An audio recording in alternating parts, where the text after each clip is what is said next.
He's fallen down and he can't get up. You get it? Norman Chad is old. Seniors night. No? Okay. They can't all be winners, guys. I'm trying here. Okay? Come with me. We'll just blame Cox Internet again. I like that. Yeah, 2020. Hashtag 2020, right? What can you do? All sorts of fun issues. Obviously, Go had some issues with the Antonio Esfandiari Phil Hellmuth match. I don't know what's going on. There's something in the air. We had an earthquake last night here in Los Angeles, like a big earthquake. After the stream ended, I'm like logging down. I'm trying to come kind of, bring myself down a level or two because, you guys know I get hyped up. I get pretty excited about all this stuff. And so I'm trying to hype myself down so I can go to bed. And the earth moved. I mean, I'm not just singing the song here. The earth moved. We had like a 4 or 5, but like 20 miles from my house. My animals were not happy. Not at all. What's up, King Snipes on Xbox? King 10-6. We'll get a little bit more about these players. Sugar J, that is Jonathan Lesson. Jonathan Lesson has 158,000 in career earnings. Battled up with Musker and Dusty 16. Dusty 16 is our chip leader as of now. By the way, Nukeman, who I mentioned a little while ago, who's on 2.8 million chips, he has over a $250,000 in lifetime earnings. Beast.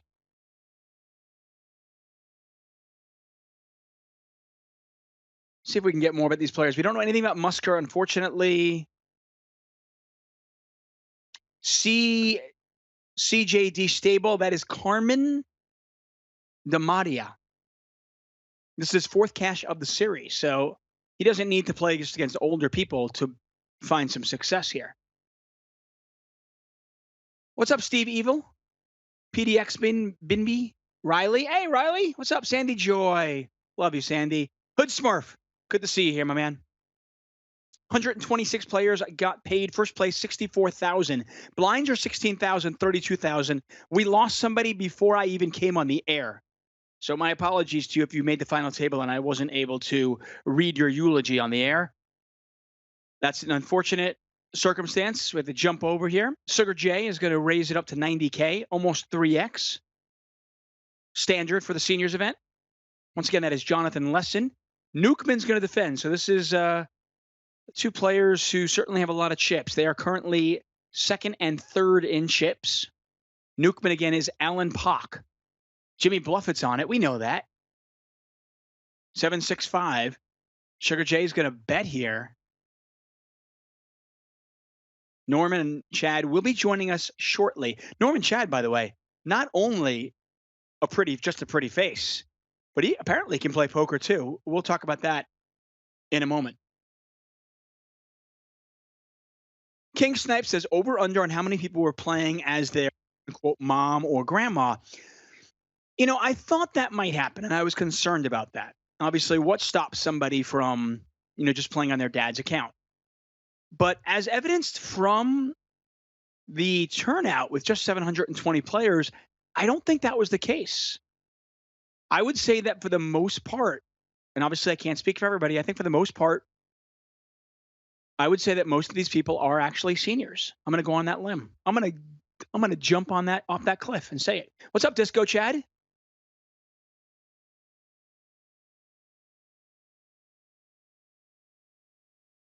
So, Norman Chad, you join us. Did you fall down? Did you get up? What happened? No, nothing happened. I just didn't know we were on yet. These guys don't care about ICM. They were moving. We have like our average stack is like 40 big blinds.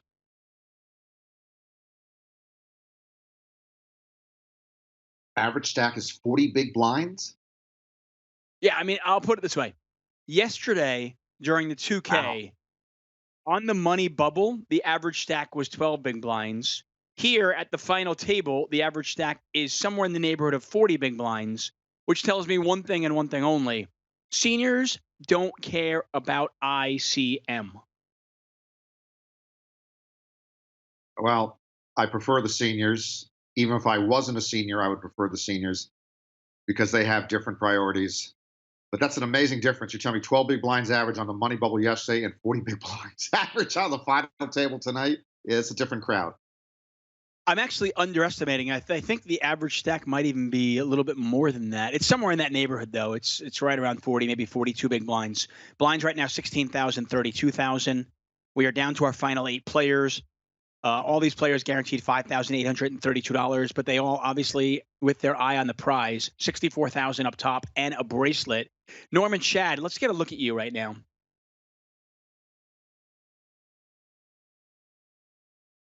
I'm gonna wait. I'm gonna wait for Aiden, our fantastic producer, to say, okay, there you are. So Norman Chad is not, despite what you all think at home, he's not just a pretty face. Okay, he's not just the funniest guy in poker. But apparently, he can play poker too. Norman, for those of people out there who have doubted you in the past, how many World Series of Poker.com online bracelet events did you play this summer? 2. How many World Series of Poker.com online bracelet events did you cash in? God, I should travel with you as my public relations representative. 2. So 2 events, 2 cashes, 100%. You know what? Jeff Platt and all you haters out there, put that in your pipe and smoke it. Norman Chad, folks. Norman, 2020 for president. Thank you. Okay. Enough of the niceties. I got that out of my system. I had to give you some props. Norman Chad, by the way, a couple of nights ago, finished 13th, made a real run at that final table. Certainly would have been a highlight of my career if I was able to call not only a final table, but a really deep run, like maybe a top 3 finish for you. Unfortunately, you got cooler there at the end. 3s versus ace queen, and 3s are good here as Newkman can't catch anything. GGTDM up to 2.6 million. Newkman on 2.4. Dusty still pacing the field on 3.4 million. Let's go back a couple of days, Norman. How did that feel? I mean, 13th place. What a run you had there.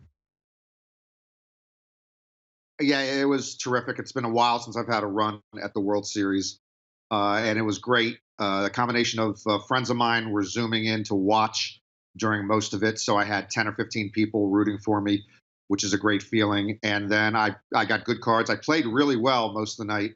I did not play well down the stretch, and I made mistakes down the stretch that cost me. But it was terrific. It's so much fun to get deep into a tournament. I don't like tournaments that much, but it's so much fun when you get deep. And it just made my summer.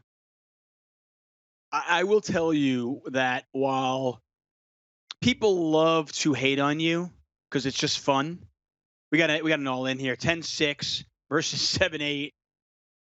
Not looking good for 7-8. And Big Fat Pirate gets a little fatter there as he's up to 689,000. Sugar J down to about 2.1 million. As much as people, it's almost a sport to, troll on Norman, right? It's fun. But I will tell you that I was watching the Jeff Platt stream and the support for you was genuine. People were absolutely, without hesitation, pulling for you. Well, that makes me feel good. I go into the streams a lot this summer, both Jeff's stream, your stream, some other streams of players I didn't know before the summer. And I've liked going into the streams and chatting with people, and it's a lot of fun. And I take a lot of heat, most of it pleasant-hearted. But yeah, I don't mind getting knocked down. People like to knock down the bully and the guy who usually makes fun of other people. So that's a lot of fun. But it's good to hear that people were rooting for me. I really appreciate that. Well, listen, they used to knock down Michael Jordan, and while Daniel Negreanu likes to compare himself to Michael Jordan, we all know who the real Michael Jordan in poker is, right, Norman?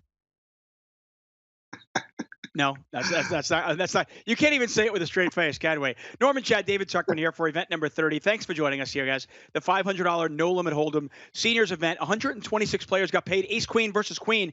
Musker is all in. Has to fade the river, and he does just that. He is now up to 3.3 million. He is now second in chips, and it's Sugar J, Jonathan Lesson, who is our short stack, down to 451,000. Believe it or not, that's actually not a short stack.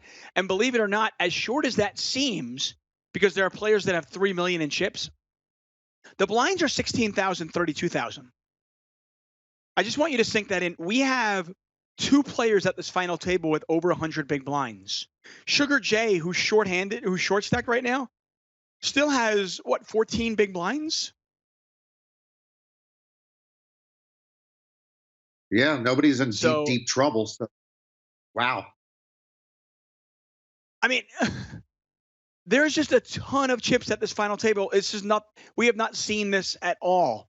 I mean, the only reason this tournament is starting earlier than other nights is just because the seniors want to end it earlier. The structure is the same. Yeah, I wonder what's tougher for So, the seniors, actually.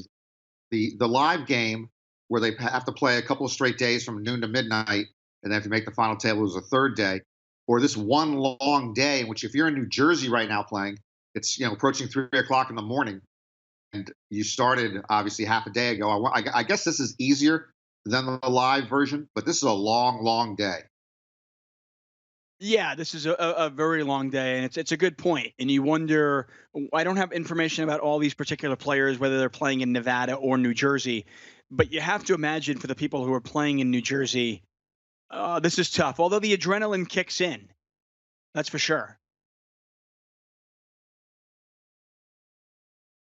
Yeah, but they lost Three-way the pod here afternoon nap. between, right? I mean, what about the the early bird special?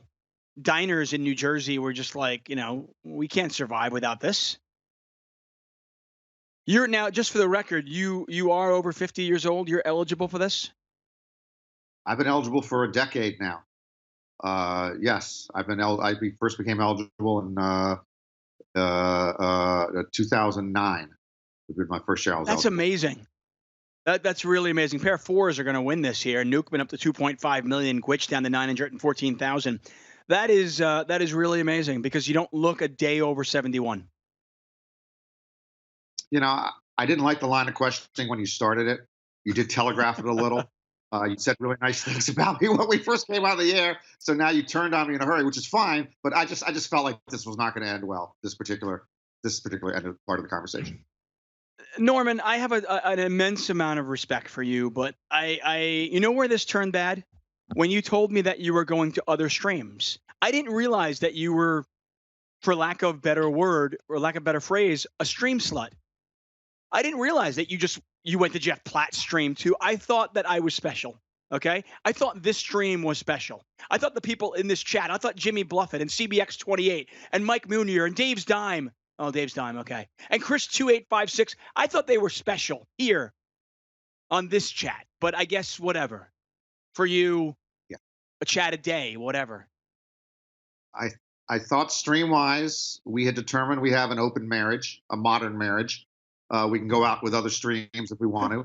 And besides going to Jeff Platt's stream, I did go to 5 or 6 different streams streams that had like 100 viewers tops, and sometimes less. And I got friendly with 4 or 5 players I did not know before, who I'm now rooting for during this World Series. OTW Paul and John Forlenza and Connor Berkowitz. This has been fun to follow these people, and I love going into the chat and talking to the people that are following them. No, that's what makes, honestly, whether you're watching this on YouTube, Facebook, or of course on Twitch, I've always thought, and goes back to 2012 when I first started really working with the World Series of Poker. Of course, 2011 I did it for ESPN, but 2012 when we did it online, and the show became far more interactive than we've ever seen before. That's what's special to me. You guys at home watching this, uh, joining in, being part of the show is what has always fueled my passion for this. It's what I love about this game, and I can see it night in and night out. Whether it's whether you're on the West Coast and it's nearly midnight, whether you're in Europe and it's morning time, wherever you might be in the world. Thanks for joining us here, Norman Chad, David Tuckman, 720 players, and we are down to our final 8. By the way, we lost Beigel in 9th place. That was his 5th cash of the series. He takes home $4,471. Unfortunately, we did not see his knockout hand, but we are down to our final 8. I want to mention one other stream I didn't of a player I did know, David. Max Pescatori, one of my favorite players in poker, one of Italy's most decorated poker players. He's had a great summer. He has at least a dozen cashes. He streams every day, and I went to his stream. He streams in Italian, and the chat box is in Italian. and I first tried to break in with some English, but I realized I was wrong. This was one of those, if one in Rome, do like the Romans do. So using Google Translate, I chatted with them a lot, and thanks to Google Translate, I was able to chat in that stream, and I felt really good with Max's people. Max's people, I like that. And as an added bonus, by the way, the fact that you had to, type in whatever you were going to say into a computer and do the Google Translate and then go over there, it probably kept you from experiencing verbal diarrhea. I'm not suggesting that that's something you normally, experience. I'm just saying, sometimes people can over chat. For sure. And this was going to be a slower process, obviously, because I had to go to Google Translate, put it in English, see the Italian translation, copy and paste it back in, see their responses, copy and paste that back in. And so, actually, I was doing a lot of work that way, but it But was fun to do. And I hope they appreciated that I was doing the work because I wanted to fit in with the Italian live By the way, stream. the chat does. Gumball05, who, by the way, he is a tough viewer. Okay, when he doesn't like what he doesn't see, he will let you know. We respect that, Gumball05. Gumball02 is my favorite Gumball of all time, but '05 is a close second. And he says, "So tech savvy, Norm." By the way, we see a min raise here from Musker, and then Dusty 16 is going to 3-bet the 200,000. That's fairly standard, a little bit small sizing on the 3-bet, but we have seen numerous hands pre-flop where somebody is making it 4x or 5x pre-flop, very seniorish, if you ask me. But if I can ask you two questions that you might have covered before I came on, I assume we do not know. We have very little information on who this final group is, and we don't know their ages in all likelihood. Yeah, no, I am getting as much as I can here. I mean, I know CJD stable is Carmen DeMaria. I know GGTDM is Brian McGill, courtesy of Lance Bradley, who tweeted that to me. I know Alan Pock is Newkman, who's in the small blind right now. And I do know that Jonathan Lesson is Sugar J. Unfortunately, I don't know much about any of these players except for, some of their winnings. Although Brian McGill, I know his Twitter account, so I can tell you he's a baseball lover, specifically the Colorado Rockies. Okay. Just look, I mean, Yeah, I wish I could but hang no, my we don't hat on know. somebody. Okay. Yeah, we don't know a ton about these players, unfortunately. We do know the blinds are now 20,000, 40,000. Still a ton of chips in play. Although, if you're Sugar J, you're now on 9 big blinds. If you're CJD stable, you're now staring at about a 7 big blind stack. So, we now have two players who are certainly on the shorter side. We know Phil Hellmuth cashed in this event. I know Greg Raymer cashed. I know Lane Flack cashed in this event. Well, there's two issues that you've mentioned that brings up two issues for me. Two things you said. I'll do the second one first, which is guys like Helmuth and Greg Raymer or Lane Flack. Anyway, the closed events I don't consider bracelets for World Series of purpose, all-time purposes. I think most of poker disagrees with me on that. But if somebody won, 20 casino employee events, which are bracelet events, would he be the all-time bracelet winner? To me, no. It's a closed event. So any closed event, which is the ladies event, the seniors event, and the casino employees event, I don't count as part of the all-time bracelet count. So at some point, we're going to have a problem with that because someone like Helmuth or Johnny Chan or somebody is going to start winning senior bracelets. And where do we count them on the all-time list? Right. Yeah, 15-time bracelet winner Phil Hellmuth did cash in this event, and that definitely crossed my mind. I wondered, if he wins this, is it number 16? Is it tainted? Is there an asterisk next to it? It's hard to know. Somewhere Chad Holloway, by the way, who does a great job. He does a great job with anything he does, whether it's whether it's poker series or whether it's covering poker, or right now, obviously with Poker News covering this. Chad Holloway apparently, in your eyes, has no bracelets. Then. Well, I always think of Chad because I know Chad personally. But yes, to me, I mean, it's a great accomplishment. It's a World Series event. You have to beat a lot of people. you do get a bracelet, but I don't count those as actual bracelets. So there's a couple of people on the all-time list in the top 10 who have seniors bracelets or ladies only, no, not a ladies only bracelet, bracelets other than the regular ones. Jay Heimowitz, I believe, is one who won a seniors bracelet. He's got 7 or 8 total, or 6 or 7 total, and I take that off when I look at the list. But yeah, it's an accomplishment, but I just don't think it counts in the same way as an open bracelet. I can get behind that. I mean, I think, for if I'll put it this way, there's been some talk and there was certainly some argument and debate about, what is the validity of these online bracelets. And I was very much in the camp of, I think these bracelets are just as difficult to win as winning a live one. I mean, you're playing 1,700 people online. It's certainly a different animal. And, but as far as I'm concerned, if you win a bracelet online, congratulations, well done. You are a World Series of Poker bracelet winner. But I am in your camp, and rarely am I going to agree with you, but I am in your camp in the sense that if it's not an open event, then congratulations, you won a tournament, you won a lot of money, which is very, very difficult to do. But yeah, I don't hold that bracelet in the same light as I would an open event. I agree with you. And I agree with you on the online bracelet thing. They're different animals, but people who deride them are incorrect. There might be a world we live in a year from now, 5 years from now, 200 years from now, where all World Series events will be online. So I mean, it doesn't make, whether it's online or live, they're both legitimate. They're different animals, and so yeah, it counts just as much online as it does live. Once again, Brian McGill, this is the player on ACT right now. That is GGTDM. Brian McGill, going to raise it up to 110,000, just a little bit under 3x. Get a question here from, hold on, I just saw it and it's gone. Where did it go?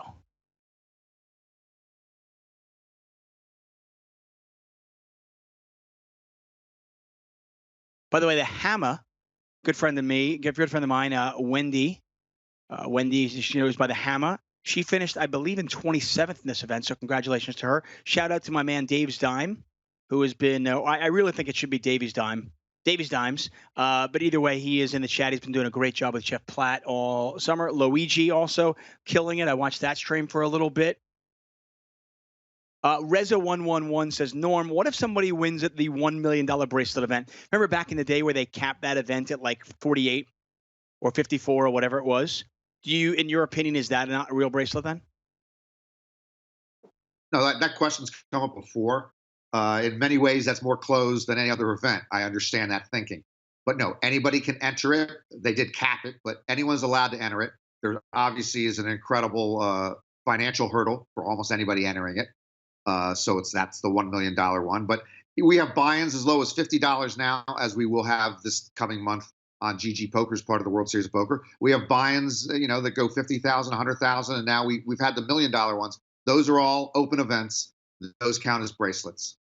So I understand the thinking that people don't think they are, but yes, I count that as a bracelet without even blinking. There you go. Norman Chad, folks. Here's where we are for event number 38. Players remain. All of them guaranteed $5,832. We could be here for a while. Average stack quite high. Obviously, the levels do move along pretty quick. We are playing online poker, but these guys are pretty deep. Although from what we have seen and from what I saw earlier on when I was watching, these players don't seem to care all that much about ICM. And if I'm Sugar J or if I'm CJD Stable, I might play a little tighter than normal and see if I can ladder up 1 or 2 spots. Because if you double up, if you're CJD Stable and you double up, you're still probably going to finish like 7th or 8th or 6th, right? So kind of staying out of the fray might not be the worst thing. Newkman's going to win this with a straight up to looking for a little sexy check raise in the river. Didn't get it, though. I want to say hi to everybody in the chat there. Saved by Grace, Sam Karma Guy, Tree Poker, Jimmy Bluffett, No Limit Hold'em, Choppa Down. Mages and Mentors, how are you? Mages and Mentors says, explain ICM for us new players out there. Norman, do you want to do this or should I do this? You should do this, and please do it. Matt Berkey's one of my favorite players of all time.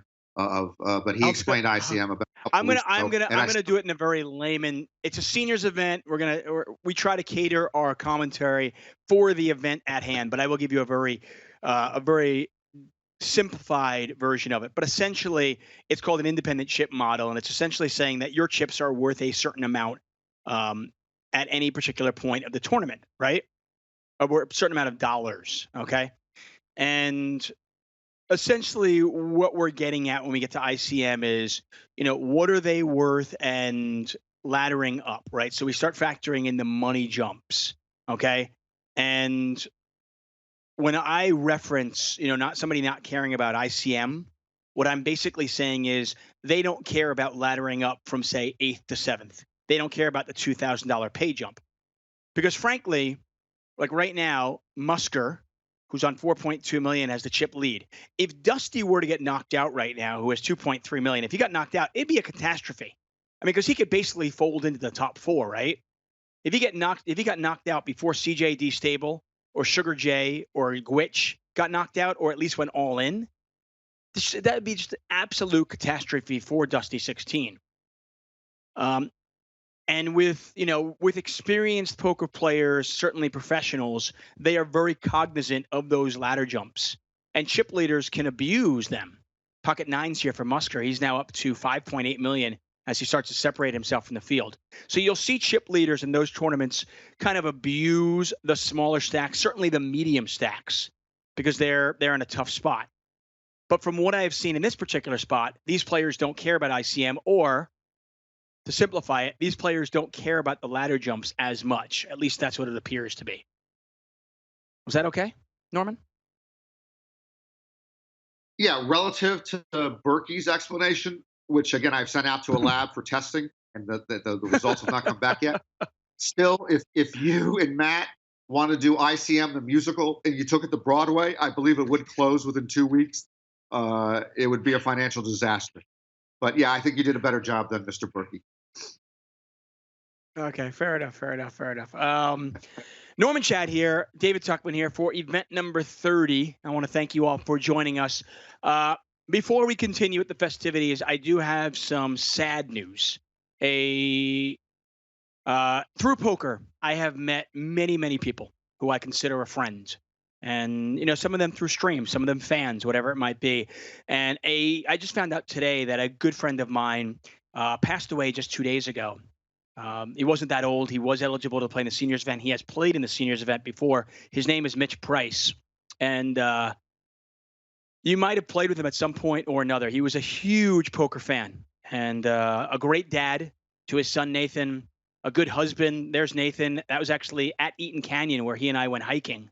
So he and I developed a friendship over the last few years. And I just want to send my best to him and his family, and for all of you out there. When we talk about poker, I do consider us all family, and for a lot of us, we make friends through this. And when I heard about that today, it was very shocking for me and very saddening. And I just want to pay my respects to a great poker fan and a terrible poker player.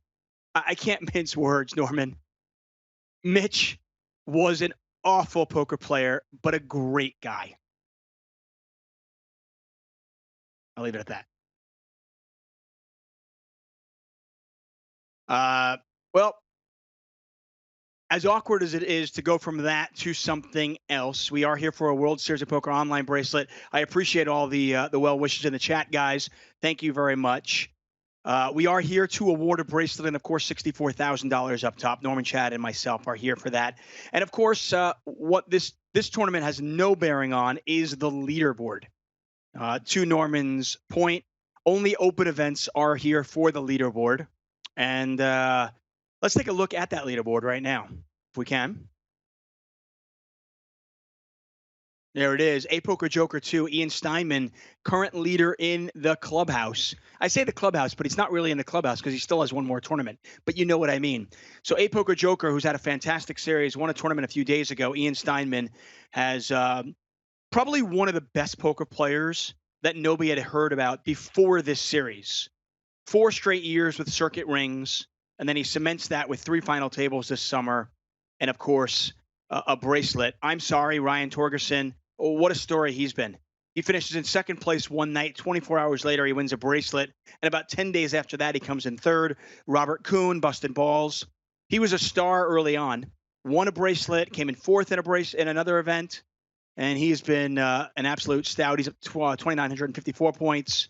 And Slow Wheel Ryan, William Romaine, won a bracelet a few days ago. Pringles 12, Roland Israelashvili. Also, the guy has like 14 cashes, 125 career cashes. Still no bracelets to his name. In fact, no second places to his name, Norman. Yeah, Norman, did I cashing lose you? machine. No, you didn't lose me. I hope you didn't lose me. Okay, good. No, he's a rolling a cashing machine, but as you said, never close to winning a bracelet yet. And he has the most World Series cashes in history without a bracelet. But it's sort of amazing with that many cashes that there's not a first or a second on his poker ledger at the World Series. I mean, you wonder, is it just a coincidence with him? And I'm not necessarily asking you this question because with the risk of being rude, I don't know if you're qualified, I'm qualified, or really, if we're neither one of us is probably qualified to answer this question. I'm just wondering, is it a coincidence? Is it just bad luck and variance, or is he doing something wrong when he gets down five-handed, four-handed? Yeah, we can't answer that question. And actually, I hate when that type of question comes up anywhere in sports. Like someone can't win the big one because someone, the coach doesn't coach right. Sometimes there's just luck involved, and then you do win the big one, and that thing goes away that you can't win the big one. So sometimes, again, there's just variance and luck involved, and over a long period of time that can happen. So we don't know that about Roland one way or the other. Yeah, I mean, there have been plenty of plenty of cases in history of sports and poker where we have seen that. And look at Peyton Manning. The guy couldn't win in college. The guy couldn't win in the pros until, of course, he won and then won again. And then suddenly, oh, I guess the guy's a winner now. And the same thing happens with coaches, and I imagine the same thing happens with players too. I mean, how many players have you and I had on our best player to have not won a bracelet list, and then 2 years later they've won one, and now they've won four, or whatever it might be. Ace 3 versus Ace 10. CJD Stable looking to survive here, and he does, and he gets a full double up.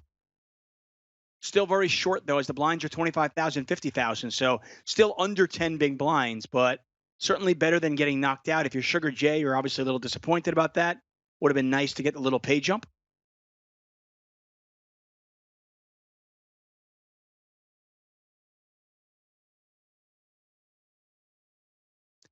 UMS01 says, crazy how deep these guys are compared to the one last night. Yeah, no doubt. It's like a completely different tournament. Now, that doesn't necessarily mean we'll be done early. This final table could just go on for an extra hour or whatever it might be. I mean, it's online poker, so it's unlikely to last 4 or 5 hours. That's just not the way online poker is built, but certainly could happen. Dusty 16 going 4X, a little old school there. Get a call from Newkman. And then an all-in. I'm going to go on a limb and say that Sugar J has no fold equity. There's a call. There's a call. Pot is 700,000. 10 high flop. Sugar J is all in. That is Jonathan Lesson. Dusty 16 is going to bet 350 and get called. Queen of clubs on the turn. Side pot 700,000. Main pot 700,000. Check on the turn. Newkman has to have the best hand here. Oh my, 10-8. But Queen 9 for a running two pair. He had a gut shot. Doesn't hit the gut shot, but he bets running two pair, and Sugar J with the triple up. Kind of surprising. Newkman decided not on a 10-8 blank flop. Doesn't raise the flop. Didn't bet the turn or the river. Very unusual, Surprise, as you Norman? know. Yeah, very often you check it down, trying to eliminate another player. But certainly when you have a hand that strong, I'm surprised he did not bet, as you said, on those streets. Sugar J, a little momentum there. So what looked like could have been out. I mean, you've got Queen 9 on a 10-8 flop up against two pair. you're not feeling all that good about your hand, and then he makes running two pair, wins another pot, and he is now on about 15 big blinds. I need my weed. I need weed. Says, oh well, Dave. That's how I lost blind versus blind too. Xeon68 says this will be over before the next break. These guys are so loose. Certainly could happen. Jacks versus tens, and there's a 10. And CJD Stable in a absolute standard spot when you've only got about 5 big blinds. Obviously, tens aren't going to go anywhere. Gone in, that is Carmen Demaria, gone in 8th place. Take home $5,832, and we're down to 7, Norman, just like that.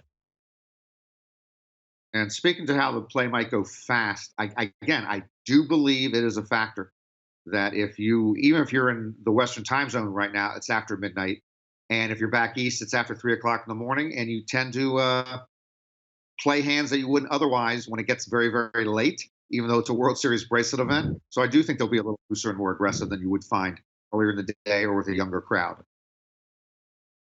You know, Norman, I was in a very friendly online tournament, just a little home game that my dad was involved in, and a few poker players that we all know were involved in. Anyway, on one magical Sunday night, a couple of months ago, I get heads up with my dad, and it's late because heads up by the end of the tournament, it starts early, but by the end of it, it's pretty late, right?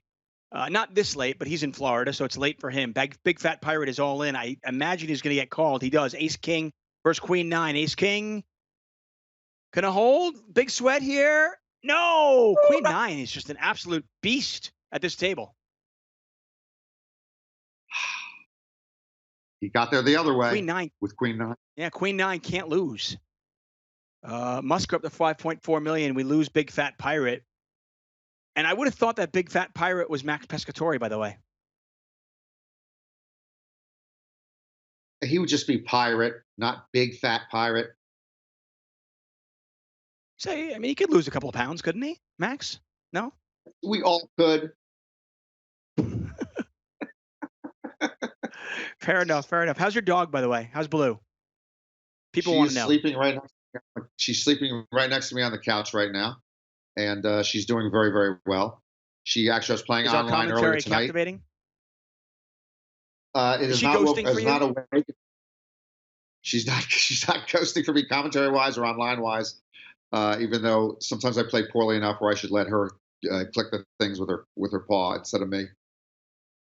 This is a bizarre hand that's being played out. Newkman is not putting Dusty in for his last 200,000, and they're going to check this down. And Ace 9 is going to win the entire pot. Gwitch up to 2.1 million with the triple up. Dusty down to 230,000. So the story I was telling was, a couple of months ago on a magical Sunday evening, my dad and I get heads up. It's late for him because he's in Florida. I'm in LA. And he's looking at me. He goes, I'm tired. He goes, you want to just chop it up? And I look at him because we were Zooming while we play. And I look at him and I go, shove it. Let's play. And I kicked his ass. So I understand an older person getting a little bit tired later at night. But you know what? That's when you take advantage. Like a shark to blood, I tell you, Norman. You go after him then. He's your father. Yeah, exactly. You know what? Darth Vader was Luke's father too, okay? That's fiction. Don't bring that fiction thing, okay? That was real. You should be ashamed of yourself. Okay, fair enough. He might have been my father. He is my father, and I love him dearly. But you know what? When I was a kid, he used to kick my ass left and right. Oh, payback. Payback was oh so sweet. I believe that you did not do the proper thing as the son. I am with your father. And I wish you were broadcasting right now with me instead of you. Very disappointed in how you treated the man who helped bring you into this world, fed you, clothed you, put a roof over your head, and then at that hour, he wants a chop, and you go, no, we go for blood. By the way, he even offered me a favorable chop. Oh, that's even worse. Yeah. Glad you admitted and I said, that. no way. You know what? All right. Like Birdman 420X says, they're no friends at the poker table or family. I like it, Birdman. I'm with you.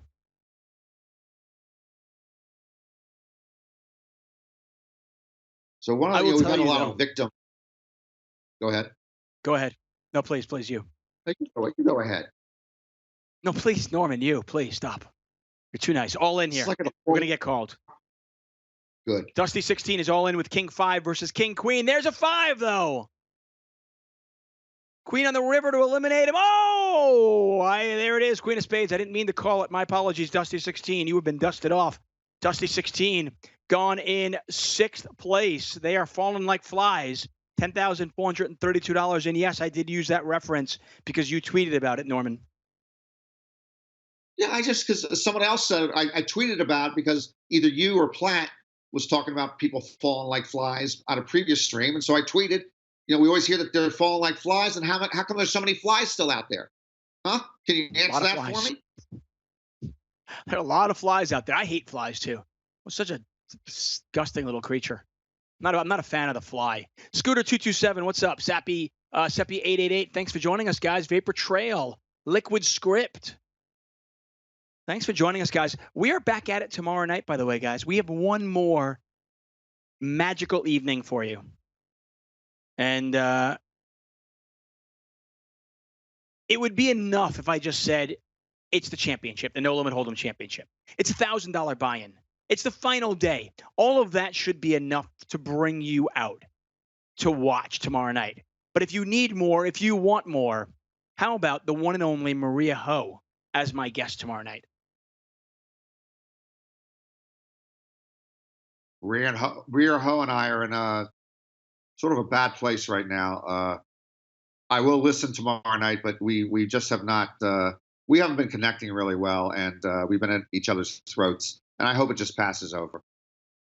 Does this have anything to do with her playing in your 21 game mix and taking some of your Norm bucks? Okay, I can take defeat very, very graciously, so I don't mind if she beat me in that game. But then again, she goes to every public forum and she talks about there's nothing better than Norm bucks. She's a professional poker player. She's supposed to take my money. So then you go squawking about it everywhere. I have a problem with that. Win with grace, lose with grace. I will tell you, as a professional poker player, I'm disappointed in Maria because you really are. You're supposed to make the fish feel comfortable, right? Don't tap on the glass, they say. Yes, correct. But I apologize. We have lost the feed for a second. It should come back momentarily. I can tell you that 5 players remain, all of them guaranteed $14,000. Of course, we're playing for the bracelet, $64,000 up top. More about Maria Ho in a second. Hopefully, we'll get this feed back. I beat Bobby Flay, by the way, is 100% with Norm here. So they're on your side. It sounds like the chat is very pro Norm. I don't want to turn them against Maria. Because Maria, by the way, in general, is a gracious player. She's a gracious commentator. She's a gracious person, and she's gracious with the poker world. So I'm glad you're backing me in this one little thing, but I don't want you turning against Maria. Musker is just an absolute crusher. Musker, by the way, up to 6.7 million chips now. Musker, by the way, this is his first cash of the series and his first cash on 88 New Jersey. And he's got more than 100 bigs. What are we at? 25, 50? Yeah, he's got 130 bigs. That's a pretty help. So ICM wise, if he doesn't finish in the top 3, that's ridiculous, and he should certainly be hoping for first or second at this point. Well, that's the thing. I mean, I talked to a lot of the other analysts about this. You know, ICM is all well and good if your opponents care about it. I mean, theoretically, and this is like I said, I can simplify it. Theoretically, you guys can all figure out that it would be awful for Gwitch or GGTM or Nukeman to get knocked out before Sugar J at least went all in and possibly doubled up and had a chance to get knocked out, right? Because the pay jump between 5th and 2nd is $25,000, right? So if your opponents are aware of that, and if they're cognizant of those pay jumps and they're concerned about them, well, if you're Musker, you can almost raise every hand and put a lot of pressure on those medium stacks. But on the flip side of that coin, if your opponents are aware of it or just don't care about it and they're here to play for the bracelet, well, then you've really just got to play poker. Agreed. Bella, you remind me that I have friends who we have an all in.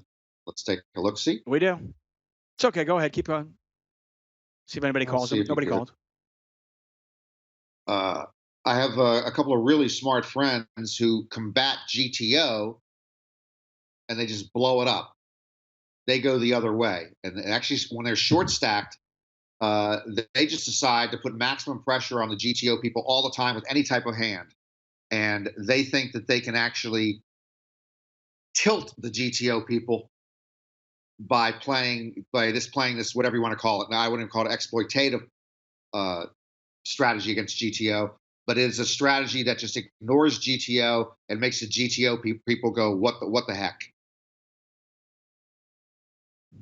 I mean, listen, we can go back to, remember 2003, obviously, where you could certainly argue was a pivotal cog in the poker boom, right? And you and Lon calling, uh, that famous now Chris Moneymaker, Chris Moneymaker's march to his World Series Poker main event championship. And I remember when he was heads up with Sammy Farhar, or even when Sammy was at the final table, Sammy talking about how he preferred playing against pros because they were more predictable. Is that correct? I don't know if Sammy said that, but as you know, that is the case with someone that's played that long. It's easier to put people on a hand when they're professionals and you know what they can lay down this and they'll play this. It's much harder to play against an amateur. So yeah, I think Sammy might have said that, but he certainly knew and thought that he was a much superior player to Chris Moneymaker. But it is difficult to play with somebody who you just don't know where they're at because they don't play by the same precepts that you You play got a by. call here.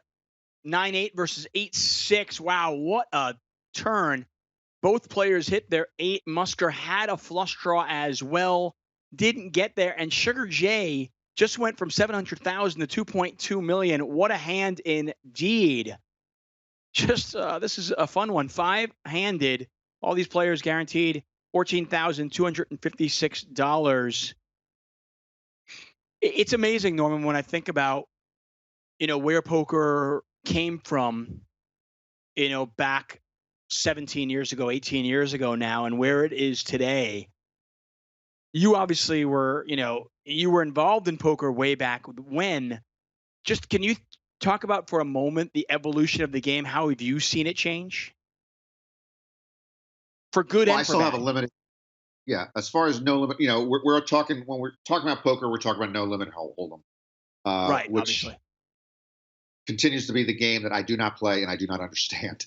But as I've watched it, I've seen the evolution of the styles. It's amazing how quickly the game has made adjustments over those 17 years to where it was. Remember you didn't used to raise without a premium hand, and then you had to have if you were betting, if you were three betting. I'm sorry, if you were raising under the gun, you had to have aces, ace, king, queen, queen, king, king.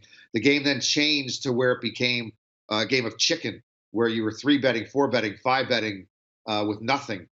Then it got calmed down again to where then the min raise became popular, and you just want to play small pot poker. So the math of it keeps changing, the styles keep changing, and then you have to keep on top of this because it's so fluid. So if you stay stagnant, you can't keep up with the game. So it's made 3 or 4 big strategy moves just in the last 15 years. Yeah, it's amazing to me how the game has changed in the sense of a play that we would have seen 15 years ago that everybody would go, "Oh, what a fish." And you just immediately label that person as a fish based on something they did. Nowadays, it's considered standard. And it's funny. It's one of the reasons why I really I loathe when people come on my stream and go out here. We got a flush here, backdoor flush for Sugar J, and what a turn of events here. Sugar J has gone from short stack to second in chips at 3.9 million. Once again, that's Jonathan Lesson. Yeah, so I loathe when people come on the stream or I see people in chats or something like that when they say, "Oh, that's wrong. That's right. That's wrong." And to me, there's a lot of ways. There are many ways to skin a cat. My apologies to PETA, but there are many different players find success on the felt, whether it be virtual or real, playing different styles of poker. And more often than not, the answer to every poker question is it depends, because it is a game of gray area, I think, more often than not. And I understand there's GTO, and you can deviate from GTO because you want to play a more optimal style against different opponents.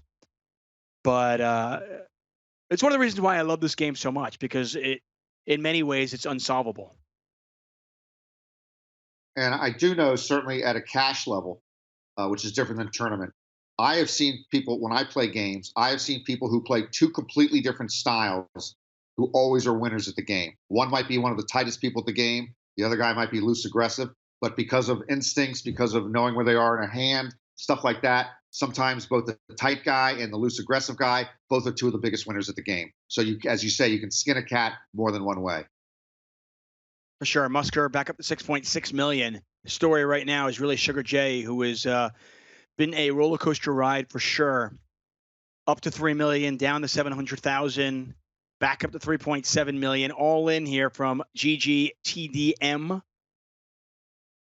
Not going to get looked up. Newkman also down to 400,000 as well. Blinds are 30,000, 60,000. So we now have a couple of fairly short stacks. Musker, though, still with 110 big blinds. So Sugar J, though, is amazing. As you said, he's in a position maybe to get heads up. And we saw that hand where he was all in, three-way action, and he had no pair on the flop and had then a queen Newkman, and a nine. A 5 or a 10, 5 of clubs. Oh, wow. Look at this. Ace King flop. Ace 7-6. Newkman with open-ended straight draw hits the 5. Had 8 outs going to that river, and he hits one of them. And Newkman, who is Alan Pock, is back up to 830,000. TDM down to 435,000. Sorry to interrupt you, Norman. Just wanted to call the action on that one.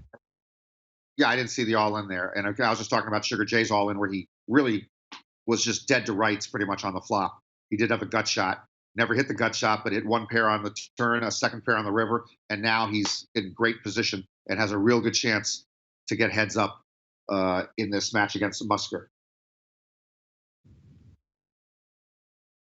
Get a 3x raise here from Sugar J.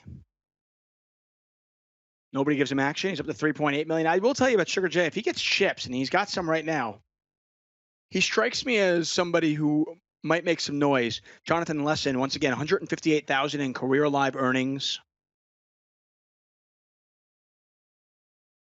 He's also won about 42,000 online. Newkman with the 4x raise. Gwitch is going to 3-bet regardless.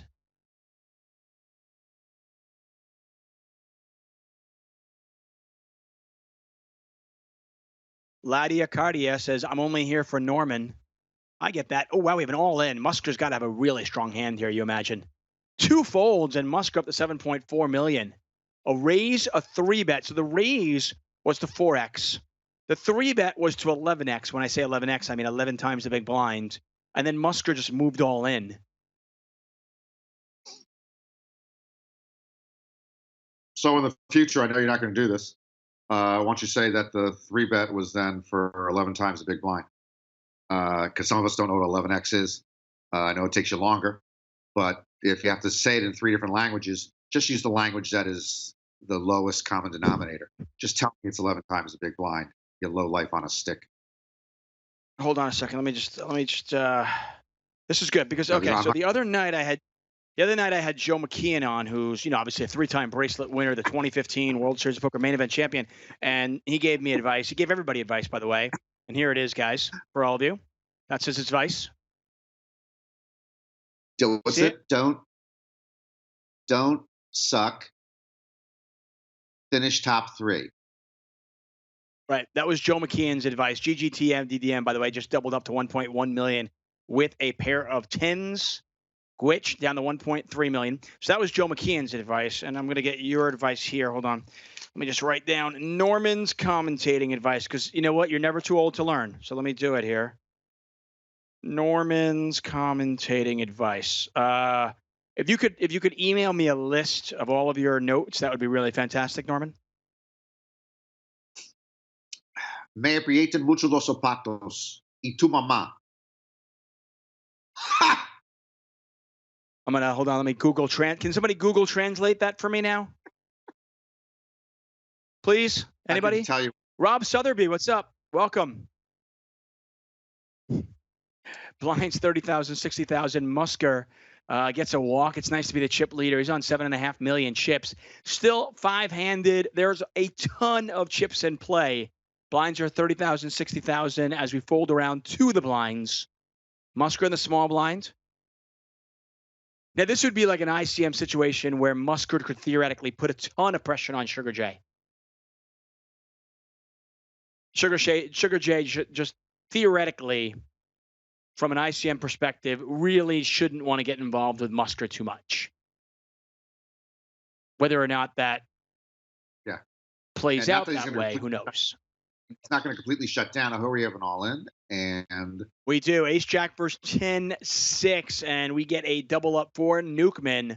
Newkman to 1.5 million, Sugar J on 2.9 million, and we continue five-handed. Norman Chad, David Tuckman here. Again, reminder, tomorrow night we've got the $1,000 No Limit Hold'em Championship. I expect it to be a late evening, and it'll be well worth your wait because Maria Ho is coming, and apparently flush with Norm Bucks. By the way, this was a rough summer because we lost the live World Series of Poker for the first time in its history, and it's affected a lot of people negatively. And to tell you the truth, this seniors event was the most affected to me. First of all, when the seniors play live, they absolutely love. It's the favorite event of the year. It is so social. It's a different atmosphere than the rest of World Series. They lost that it went online. And they also lost the massive numbers of people who've been playing this event for the last 10 years. Yeah, this event has just grown by leaps and bounds. The numbers, well over 4,000 players play this event now. And in fact, they even have the Super Seniors event, which my dad has played, which is for over 65 and older. Because there is a huge difference between a 50 and 51-year-old and a 70-year-old. And Norman, you could probably speak about that now. Again, you telegraphed that one about 5 seconds into the statement, so I just tuned you out because I just know that's where you're going. It was just so predictable. It was pathetic. You continue to just pound like a human pinata. Hey, in fairness, I was getting pounced on last night. Everybody was making fun, asking me if I was going to play in the seniors event. Ace-9, Base-5 versus 10-9. Open-ended straight draw and a flush draw. Gets there. Too many outs to miss, and Newkman with the double up. Gwitch is on life support. Gwitch down to 192,000 chips. Just a little bit over 3 big blinds. Anyway, you're almost qualified to play the seniors event, Tuck. So I don't know why you'd be getting that much grief or think that they're making fun of you because you're not that far away from being senior qualified. You know what? And I'm going to look forward to dominating the field. Yeah. Bring it. I want a senior stud event. It makes sense. Right? Yeah. That reminds me of that old Jack.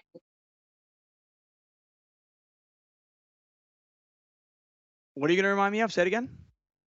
You just remind me of the old Jack Binion line about what he was asked once, what was the average age of the Raz players, and his answer was deceased. So it's always an older crowd, any stud variant, particularly Raz. Although Raz has kind of made a comeback in recent years, courtesy of like the Brandon Chuck Harrises of the world. People like that have kind of, I feel like, made the game sexy. I don't know if sexy is the right word, but I actually credit online when online brought back Raz, and then you have some of the younger mixed game players who like playing all these different games. So people like Brandon Shaq Harris have helped sort of resuscitate Raz, and I appreciate it. Seppi comes out. Seppi18888, who's been with us throughout the summer. Thank you for Seppi for your support. We've been here for the entire month of July, a bracelet a day in July, as Sugar J is up over 4.7 million now. Really starting to make a case here. Sugar J and Musker, by the way, have all the chips. Gwitch is all in for 132,000. You don't imagine there's any fold equity. No, there's not. King 10 versus Queen 3. King High still good here and continues to be good. And Gwitch he's been gwatched. Gwitch has been gwatched. He's out in 5th place. By the way, Norman, I just came up with that right here, right now. I didn't think about that. I didn't think you did. I'm looking up the word gwatch. I don't think there is a word gwatch. So you have now made a word, and that's really, I'm very proud of you. It makes sense. He was gwatched. Right?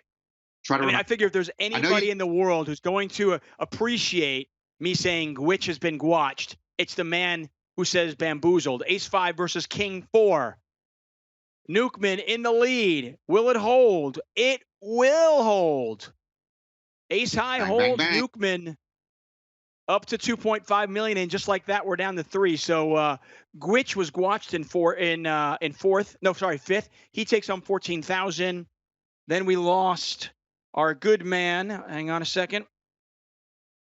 Then we lost our good man Brian McGill in 4th place. He takes home $19,796. And then there were 3: Nukeman, Sugar J, and Musker. And before the night gets away from us, I did want to correct you something. I mean, you're almost old enough to be in the seniors event, but you're still young and stupid enough not to know your history. You mentioned a few minutes ago that this event exceeds 4,000 players. It started exceeding 4,000 players in 2012, and it's been over 4,000 every year since then. But it's been over 5,000 players the last 3 years, and it almost hit 6,000 the last 2 years. The last 2 years at the World Series, it's got 5,900 players plus. So that are just this incredible numbers that this thing has created over the last decade. Well, I'm bamboozled. That's all I can say. Okay. Okay. It would be First of all, you're bamboozled and wamboozled are 2 different things. You're both. Okay. Like young and stupid are 2 different things. You're both. But the Gwitches got gwatched. The gwatch was a version of wamboozled, not bamboozled. And I do think you can use gwatched now for other players, even though it was born from Gwitch getting gwatched. Will you do me a favor? Will you use, when you're doing commentary with Lon McCarron on the next World Series, whenever that might be, whether it be later this year or in 2021, will you figure out a way to work in gwatched? I'm writing it down right now. There's a lot of things that have to fall into place for that to happen. We have to have another live World Series. Lon and I have to still be doing it. I have to still be alive. But if all these things line up, I will use gwatched just for you, and then credit you at some point afterwards. I love it. I love it. Norman Shad, folks. Event number 30, down to 3 players. We started with 720, and we are down to our final 3 players. All 3 players guaranteed $27,864. Thank you so much for joining us. Okay. Mine don't stink either. It says Norm is on fire. And I agree. Norm's always on fire. I will tell you that when I met Norman Chad, I was a little bit intimidated, right? I went into a production room. This was 2011 when I was hired to do the ESPN coverage of the World Series of Poker. There were like 6 or 7 events we did that summer. And I was the play-by-play guy. Lon, of course, was the other play-by-play guy. And I got hired to do it. And I met Norman Chad in the production room. And here is this, grizzled, older veteran who's been around. He's been, been around a while. He's been around the block. And I can tell you wholeheartedly, I was instantly intimidated and also entertained because the wit that would come out of this man's mouth. I then realized, Norman, how much ESPN had essentially had to muzzle you through the years. Because there's no way ESPN, which of course is owned by Disney, is going to allow you to do what you could do on the air. Okay. You're partially correct, but I work clean. I don't never go blue. You should have been intimidated by me. I was disturbed by your hiring. I looked into your background. And let me just tell you, folks, that they hired a guy who covered the NFL from Britain. Okay. He wasn't even allowed to cover the NFL in America. He had to go to another country to cover the NFL. That was my first problem with him. All right. And then I talked to him for a couple of minutes. I go, my goodness, now we're not even hiring broadcasters. We're just going to Radio Shack, pulling the third person out of line who's there to buy batteries and saying, you're a World Series of Poker broadcaster. So he should have been a little intimidated. He has turned out to be a little better than I thought he would be. True story. True story. Norman Chat, folks. Hope you guys are enjoying it. The seniors event in full storm. We know two of the three players remaining. Sugar J is Jonathan Lesson. He is in New Jersey. We know that. We know his career live tournament winnings, 158,000. We know Newkman is Alan Pock. Alan Pock has won over $250,000 in live earnings. His cash in event number 26 is his only cash on 888. So this is his second cash this series. Also his second online cash, period. Musker, we don't know much about. When I say much, I'm exaggerating. Even with the huge fields of the last 10 years, this event, we actually had a couple of notable people win it. A longtime World Series grinder, Dan Heimiller, won this in 2014. I think that was his first bracelet. And a couple of years before that, Alan Schulman was the winner of the event. She might have been the first female winner of the seniors event. And the year that she won, Tuck, Dennis Phillips finished second and Hoyt Corkins finished fourth. That's quite a decorated final table for an event that had 4,000 players.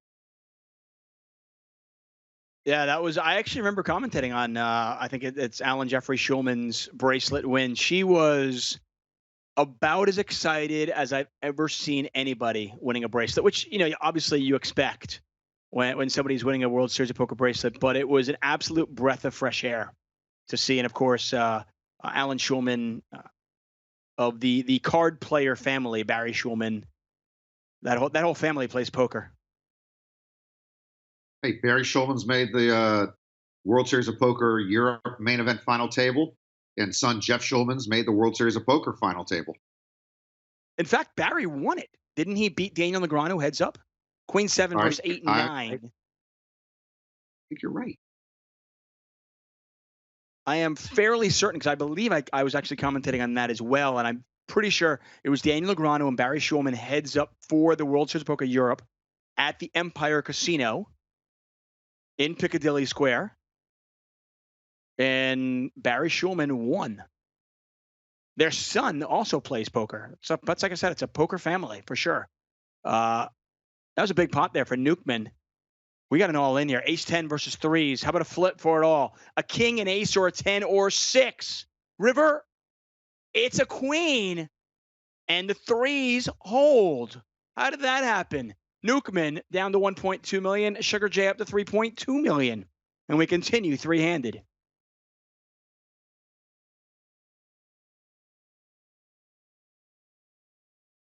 Cronzilla saying these old dudes are playing with some spice. Yeah, they have brought it. That's for sure. They always do. I was thrilled last year when Howard Mash won it, and I had met him beforehand. And again, like you said, it was such a thrill for Alan Jeffrey Schulman to win. Howard Mash was just it just makes their year to win a bracelet and to win a senior bracelet is just terrific. And I apologize to Ms. Schulman. Yeah, even though earlier on you pointed out that that's not a real bracelet. It should not count on the bracelet list. I'll text Alan Schulman right now and just let her know that, hey, sorry, the bracelet you won is not real. Okay. Doesn't count. Okay, you do want to text her at any hour. She's a lawyer. She will just put me in a blender on number 3, and I'll come back out with. I'll just be holding maybe parts of my left ear. Musker betting 1.2 million into 1.6 million. This is a big bet certainly suggesting he is somewhat polarized, whether it's a straight two pair or better. You wouldn't think that he would just do that with one pair. And that does get through. And Musker's in a really enviable position right now with a $12,000 pay difference between second and third. Whether Newkman or Sugar J care about ICM or not, that has to be, you can't be blind to it. It's still $12,000. And with Musker so far ahead of those players, it makes a lot of sense to see if you can outlast the other player and at least get that extra 12,000 and then maybe get lucky. Kula Fish is correct. It is actually Leicester Square near Piccadilly. You are 100% correct, Kula Fish. Shaudius points out that Jason Mercier was also at that final table. You're right. Not the final table that Alan Jeffrey Schulman won the seniors event. Jason is not yet 50 years old.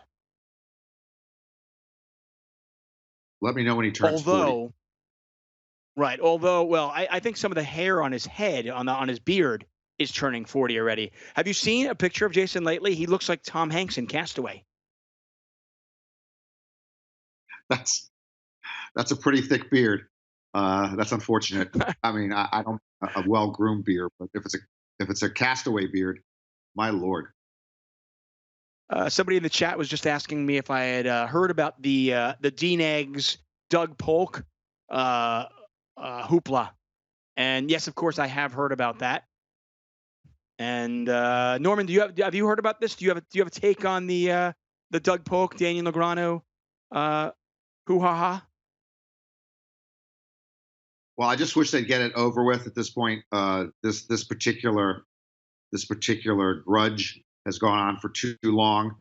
Dean Eggs was wrong with his live stream rants.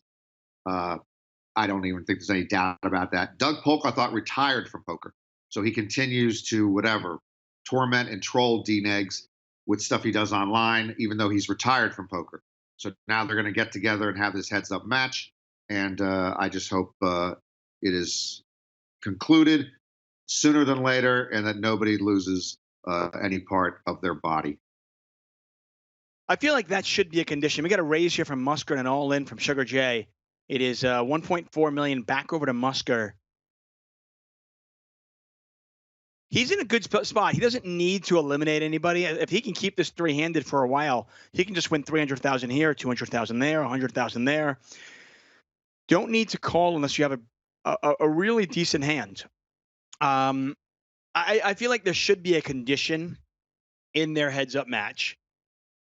Whatever all the details are, there should be a provision in there that simply says, no matter who wins, at the end of this, it's over. It's done. That's it. Put a bow on it. No more. No matter what happens in the future, no matter if Daniel Negreanu comes out with another rant, there's no more videos. There's no more harassing. It's over. That's fair? I don't think we can do that, but that is a terrific idea. I think it would make most of the poker world happy. There's a very small percentage that likes to see blood, likes to see, grudge matches, likes to see people pissing on each other. I hate the energy. I hate the negative energy. And I just wish it could be over. So I wish what you said could be part of the clause of that match. No more. That's a great idea. The weird thing is, I will tell you that I love the idea of the grudge match. I mean, Phil Hellmuth versus Antonio Esfandiari. Who doesn't remember those early days when Antonio basically came on the scene? It was this. Remember, it was at WPT with Antonio Esfandiari, with Phil Hellmuth on Antonio's right. Any of you guys have to remember this. WPT Travel Channel. It was Tuesday. It was poker night. I loved it. This is where, I always loved poker for my dad and my grandfather.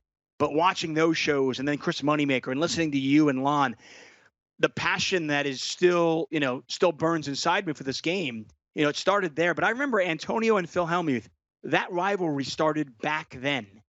So to watch them play a heads-up match, I'm excited about that.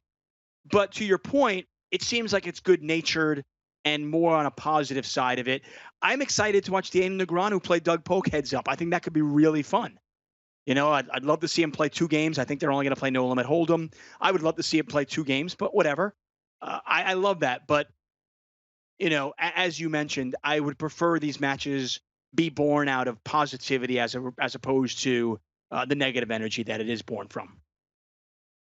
Yeah, without question. And you mentioned that the Antonio Phil thing has been mostly good-hearted and pleasant. They've had some tense moments over the years, but again, it's just more playful than anything else. And this thing is just nasty and toxic, and it just isn't good for anybody.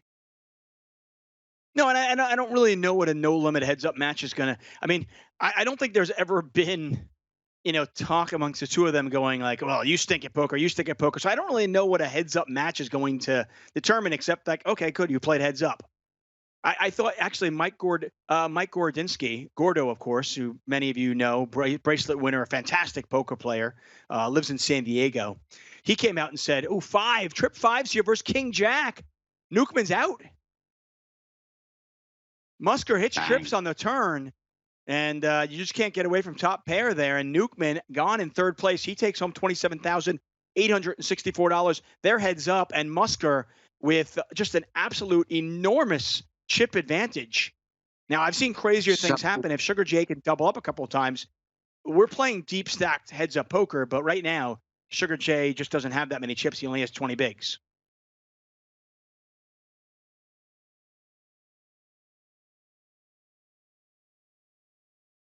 Well, it would be an incredible Cinderella story for Sugar J from that all in where he was dead to rights in a three-handed pot if he could actually pull off this comeback now heads up. Yeah, we've seen some great, crazy comebacks this summer. Chance Corinth was down to one ante, 1/9 of a big blind, and was able to turn that into a second place finish. And Sugar J, obviously not that big of a comeback, but he was down to about 700,000 chips. He was our short stack at one point, tripled up, doubled up. Queen Jack versus Ace 3. There's a queen, there's a 3. Neither player has a heart in their hand, and 2 pair for Sugar J, and there's the double up. Don't call it a comeback. Sugar J now with under a 4-1 chip deficit. One more double up, and they're basically even. Yeah, if he doubles up on this hand, he has the chip lead. Oh no, he doesn't have the chip lead. I'm sorry, but yeah, it'll be close. So okay, so here it is. By the way, Sorry, go ahead. What were you saying? no, go ahead. No, I'm not going to go through this I was go ahead gonna. business again. We're at a fourth stop. I want you to go through first. Fair enough. Fair enough. So my point was with Mike Gordinsky, Gordo, fantastic poker player. He came out and tweeted basically, "Why don't they just fight?" Like it feels like Okay. this is a high school thing that should end in a fight, not a poker match. And I I personally, love. I will. I listen. I will. I will. If I am not slated to do the commentary for this event, and I'd happily do it. If I'm not slated to do the commentary for this event, I will watch them play poker. But I'll tell you something. While I would watch them play poker, I would pay to watch them fight. I will respectfully disagree with Gordon, who I like a lot, and you, who I like a little less.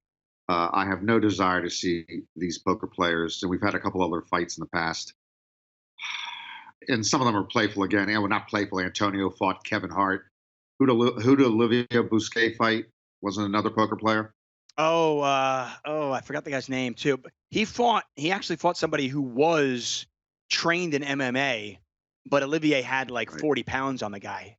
And I don't remember, but Oh, Olivier, he just ate him for lunch. Brian Rast got in a fight. Brian Rast did a fight like that too. Hey, listen, I'm yeah. not a fighter. I'm a lover, okay?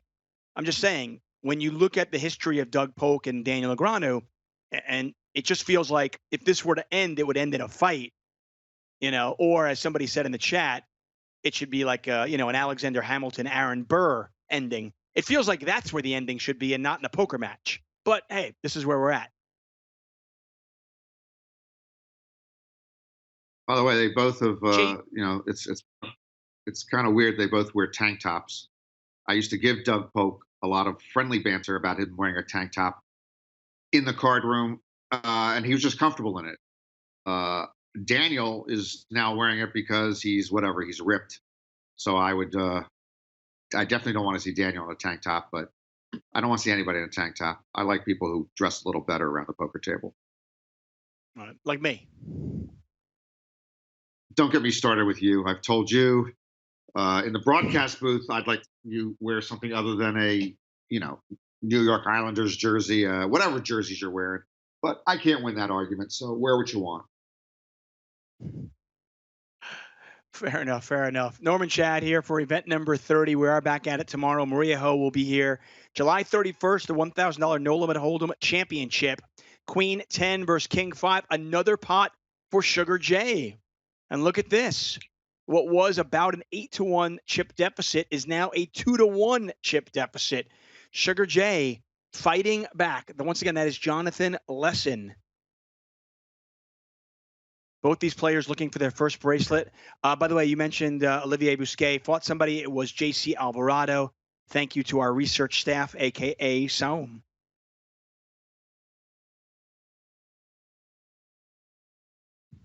Bully Boy is suggesting maybe they joust, like old school, medieval jousting. Yeah, even medieval times, people did not watch jousting. We're not going to watch it now. Jousting got the worst ratings during medieval times. Trust me.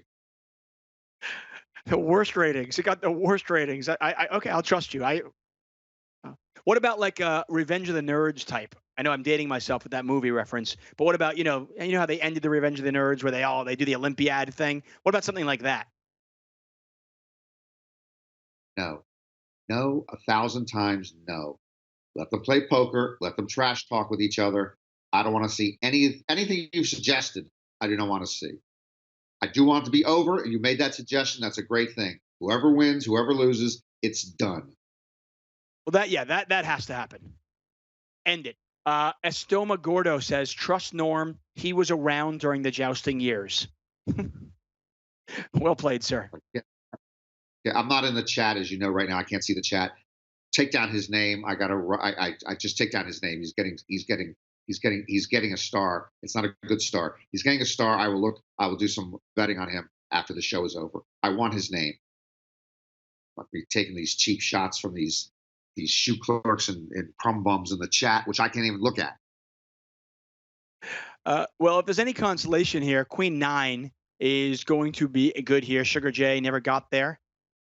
Turned obviously a straight draw, didn't get there on the river, and Musker back up to 10.8 million. Sugar J back to 3.3. D Wolf 47 says pay Norm to commentate every night. You could pay me more. Trust me. You could pay me more. You could pay me less not to ever see Tuck again. You think you're going to pay me to commentate with him every night? Not going to happen. Well, the good news is for you, that while my World Series of Poker reign is over, I am done tomorrow night. The GG series, though, continues on. And I believe every Saturday there will be a live stream here. Jack 9 versus Ace 7. How did Musker get all in? I don't know how that happened, but they are even in chips. I kept looking for like something else that Musker had, like a club or something, but no, he just was like, I got second pair, I'm going with it. Yeah, these guys have tons of chips, by the way. We're playing 70 big blind deep heads up, which could in theory last an hour and a half. It's probably going to last 7 minutes. Yeah, I believe closer to 7 minutes than an hour and a half. Yes, the GG Poker will have a stream. Again, I'm in a bad mood in general about the World Series this year because it is the World Series of Hold'em. I understand that the World Series was dealt a bad hand, but I believe they played it poorly. Just the fact that 90% of these 85 events are Hold'em has put me in a very foul mood. So I'm just not happy. I'm just not happy with that. Hey, listen, I am a huge fan of the World Series of Poker, and I think they get a lot more right than they get wrong through the years. But I tend to agree. I think there should have been a few more mixed events. I don't know why they weren't on some days. Why not have 2 events? Especially with online poker, people could actually have played both events. You could have had a turnout. Why not have a stud event start at 1 p.m. and a no limit event start at 3 p.m.? Why not have an '08 event start at, like today, we've got a No Limit Hold'em Seniors. Why isn't there also a stud event starting at noon? Just my 2 cents. Well, they had some technical problems apparently. They couldn't they with their current software they could not do any non-flop games for starters. Second of all, apparently there was a problem with running two events on the same day. I don't know why, but those were the Okay. two of the problems that they're dealing with, which is what produced what we have, which again just has put me in a really more irritable bowel syndrome mood than I'm usually in. Listen. Okay, so the GG is going to continue on. Of course, the World Series of Poker, WSOP.com events. You have to be in Nevada or New Jersey to play in these events. You don't have to live there; you just have to physically be in the state. Those ran from July 1st till tomorrow night, July 31st. You can still play in tomorrow's event, of course, which starts at 3 p.m. $1,000 No Limit Hold'em Championship. And starting on July 19th was the GG series, which runs through early September, which is eligible for our international audience. All of you out there who live outside of the States, they are on break right now, can play in the GG series. And I believe David Williams and Jeff Platter are going to be covering the Saturday night streams. So that should be fun. They're going to be covering that from the PokerGo studios. So at least no more David Tuckman for you, Norman. Yeah, that's a silver lining on a cloudy day. I'll take it. Ashley 6899 says Norman is the voice of the World Series of Poker. Jaunty 411 says the time difference makes two start times worse, doesn't it? I don't know. I mean, listen, if there was a technical issue where they couldn't do it, well, then they can't do it. Obviously, I was not privy to that. So it is what it is. King Snipe. Oh, this is interesting. King Snipes on Xbox says break time means Uka time. Norman? Break time? What we got to do an impromptu Uka during this break? Well, you don't have to. I'm just saying. King Snipes on Xbox in the chat says break time means Uka time. You have been trying to get the Uka to get out off the ground. I know you've been tweeting your Uka dance each and every night. This is a great forum for you to put it out there and see if maybe it catches on. You think this is the right form, the break time of a World Series of Poker Seniors event, to do a 35-second Uka? I mean, I'll put it this way, Norman. I don't know if it's going to work, but it can't hurt. Okay. Do am I on camera right now? You are on camera. We are seeing you. Are we seeing I'm sorry. We see blue. We see blue. If you move the camera a lot, it shakes a lot. She's asleep. I just couldn't see if I was okay, so, there. Do you want me to wake her up with an Uka? No, you could just do your own. I don't think she's going to wake up. Will she wake up to your Uka? She might. She hasn't woken up to the sound of our two voices, which are, for most people like a rake going over the sidewalk. But I can do a quick Uka if you. The audience wants it. I think people want to see the Uka. So let's show for anybody out there who doesn't know what the Uka is. Here's Norman Chad with his Uka. You can watch all of his Ukas on Twitter. He's been putting them out for the last couple of months. All right, we'll do a real quick one, okay? Deep breath first.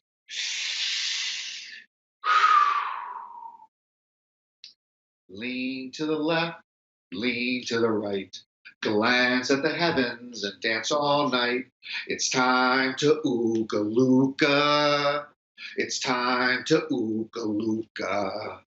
Slide to the left, slide to the right. Glance at the heavens and dance all night. It's time to Uka. It's time to Uka. It's time to Uka. It's time to Uka. And yes, I did wake her up. Okay? Hey, there's Blue. For those of you who don't know, Norman just got a baby puppy. Oh, look at that. Blue is Just very killing me. excited about the Uka-Luka. Very, very I excited woke about the Uka-Luka. Are you happy with yourself? She was having a very good night. I'm not going to lie. I'm thrilled with myself. Players are coming back in 40 seconds, folks. That was Norman Shad. Of course, Norman Shad of ESPN, World Series of Poker fame. In my opinion, somebody who certainly should be in the Hall of Fame one day, doing an Uka-Luka, an impromptu Uka-Luka for you all at home. I hope you guys enjoyed that. And there, of course, is his puppy, Blue. Oh, she's completely up now. She's trying to fight. She's trying to fight. For the record, Norman Shad and Jamie Kerstetter, they go at it. They fight hard, but there's a connection between those two now because Jamie Kerstetter and Norman Shad, they both have puppies, and their puppies are sisters, same litter. Correct. And so Jamie's actually responsible for me having Blue because Jamie was rescuing a puppy, and there was an extra one available. And she texted me, "Are you interested?" And I probably wasn't going to be interested because my our earlier dog Daisy passed away just 3 months ago. But I decided that Blue was just too cute, and I appreciate it on Jamie's part. So Jamie gets a big assist. Well, the poker is back. Pot's 1.2 million. Sugar J versus Musker, and they're very, very close in chips. Blinds are still 50,000, 100,000 for another 5 minutes. Jack pairs on the river. Sugar J now going to bet 625,000, which is half pot. Tough spot for Musker. And Musker lets it go. And just like that, Sugar J now is in the chip lead. By the way, the chat overwhelmingly seems to really like this. Bully Boy says totally Norm move. Lynn Stroud is laughing. DJ Cam says we love you, Norm. Seppi888 says aw. Lady Arcadia says even she loves it. Lynn Stroud says that was funny. Seppi thinks it's a cute dog. Jam for Jam said it was cringy. There's always going to be one guy out there. You can't please them all, Norman. Riley There's G. more than Matthews one. said bravo, bravo. It's a polarized. For the most part, it's pretty polarized. Yes. Tuck. Which is good, by the way. Love it. Do you really want? Nobody's going to be apathetic about you, right? I mean, they either love you or they hate you, and I think that's a better way to go through life, isn't it? Well, I understand that. I'm just trying to, with the Uka-Luka, I'm just trying to have fun. And I'm trying to be positive on Twitter. And we will actually be introducing a charity element with it next month. So I don't want people to hate it. If they don't like it, just don't watch it. But I'm trying to just put out some positive vibes, trying to get people together. And we will add a charity element next month, which gets me very excited. 4 flush out there. Pot is 2.4 million. Certainly brewing. Sugar J at 6.3 million. Check on the turn. 7 of diamonds certainly doesn't look to change anything. But now we have Sugar J betting 912,000. Musker makes the call. There's the King of Spades. Nice value bet. Obviously a pretty standard, easy value bet with the King of Spades, but still nonetheless. And now Sugar J up to 9.7 million. What a comeback it has been for Sugar J. For those of you out there who are looking to interact with Norman on Twitter, if you do an Uka-Luka, if you do hashtag Uka-Luka, if you tag Norman in it, I will tell you there's probably a decent chance he will retweet your Uka-Luka. So I'm just going to put that out there. He is looking for people to come on board and join the Uka-Luka craze. Correct. Thank you. And I will retweet it. And I give Mr. Tuckman all the credit in the world. He was one of the first people I reached out to if he could do an Uka-Luka, and he went right ahead without hesitation and did one for me. I really appreciate that, as did his wife. And by the way, the wonderful Holly Bearer. Mine was the worst. My Uka-Luka was hands down the worst. So if you're shy about doing an Uka-Luka because you think you might look stupid, don't worry. You can go on my Twitter feed, Tuck on Sports. You can go back a couple of months and you'll find the stupidest, worst Uka-Luka you could ever find. My wife to date is still the best, right? She's number one. And we've had about 10 or 12 people do it now, and she is still number one. She did the best Uka-Luka. And is mine still the worst? I didn't say yours. No, yours is not the worst. One of the ones that I appreciate that you actually got to do, because I don't know her that well, was D Moon. So Danielle did one, and Danielle's was under the influence. Uh, she was outdoors. She looked like she was having fun. I think she was holding on. I think she was holding a bottle of something while she did it. Uh, so I think that affected her performance level. Yeah, knowing D Moon, and many of you know her from the online poker world. She's been in and around poker for quite some time now. I'm good friends with her, but yeah, knowing Danielle, there's no doubt in my mind that she was probably holding a bottle of tequila while doing it. Rob Sotheby, thank you so much. I appreciate it. We're doing our best. We miss it as much as you guys do. The World Series of Poker, obviously, 2020 has dealt us all a bad hand, and pun intended. But we're doing the best we can with it, and hopefully we've made this summer a little bit more enjoyable for you. It certainly has been a lot more fun for me, and I will tell you wholeheartedly that the WSOP.com online bracelet has exceeded every expectation that I had for it at the beginning. Let me ask you a semi-serious question on the seniors. I'm thinking about, they lowered the age for the seniors several years ago. It used to be 55, so now it's 50 and over. If the world somehow still exists 100 or 200 years from now, if we survive climate change and we survive nuclear proliferation and we survive the Kardashians, everybody's going to get, the lifespan's going to get longer with science and medicine and better, better nutrition. Isn't there a point where the World Series of Poker, the seniors event, would get, older? Like it would be 60 or over, or 70 or over, or 80 or over? Do you think at some point? I do. I After mean, we're if you're asking me from a serious standpoint, I noticed through the years, and you pointed out obviously the numbers 4,000. I was shorting. I was selling it short. We hit over 5,000. We hit over 6,000. The numbers have been astounding, and I have noticed through the years that I've covered this event, and I pretty much cover it every single year for the last decade, that the majority of the players that would make the final table in the seniors event were in their early 50s. And I think there is a distinct difference between somebody who's 51 years old and somebody who's 71 years old. I mean, I look at my dad and I know how he aged. And, for any of you out there who, either have a parent or are there right now, you know what I'm talking about. So, I mean, I was happy when they came out the Super Seniors event.